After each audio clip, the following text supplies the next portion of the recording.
আসসালামু আলাইকুম প্রিয় কিশোরগঞ্জবাসী। আর মাত্র একদিন বাকি দেশে অনুষ্ঠিত হতে যাচ্ছে ত্রয়োদশ জাতীয় সংসদ নির্বাচন এবং গণভোট।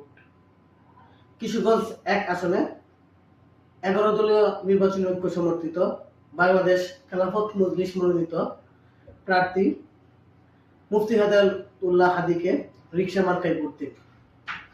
কিশোরগঞ্জ ২ পটিয়াদি পাকুন্দিয়া আসনে ১১ দলীয় নির্বাচনী ঐক্য মনোনীত এবং বাংলাদেশ জামাত ইসলামী মনোনীত প্রার্থী শফিকুল ইসলাম মোড়লকে দাঁড়িপাল্লা মার্কায় ভোট দিন।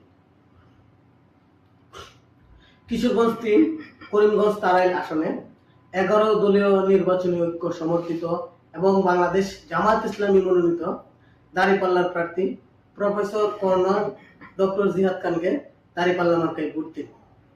কিশোরগঞ্জ ৪ ইটনা মিঠাইমন অষ্টগ্রাম এই ৩টি হাওড়া আসনে বাংলাদেশ জামাত ইসলামী মনোনীত এবং ১১ দলীয় নির্বাচনী ঐক্য সমর্থিত প্রার্থী অ্যাডভোকেট রুকন রেজা শেখকে দাঁড়িপাল্লা মার্কায় ভোট দিন। কিশোরগঞ্জ ৫ নিকলি বাজিতপুর আসনে ১১ দলীয় নির্বাচনী ঐক্য সমর্থিত বাংলাদেশ জামাত ইসলামী মনোনীত প্রার্থী এবং জেলা জামাতের আমির অধ্যাপক রমজান আলীকে দাঁড়িপাল্লা মার্কায় ভোট দিন।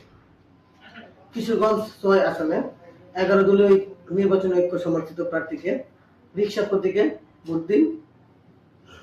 ১২ তারিখ সারাদিন, গণভোটে হ্যাঁ দিন, সত্য ও ন্যায়ের পক্ষ নিন। সন্ত্রাস, চাঁদাবাজ, দুর্নীতিবাজ, শোষণ বৈষম্যের বিরুদ্ধে ন্যায় ও ইনসাফের শাসন প্রতিষ্ঠায় আগামী ১২ তারিখ সারাদিন দাঁড়িপাল্লা মার্কায় ভোট দিন এবং ১১ দলীয় প্রার্থীদেরকে ভোট দিন। ধন্যবাদ সবাইকে।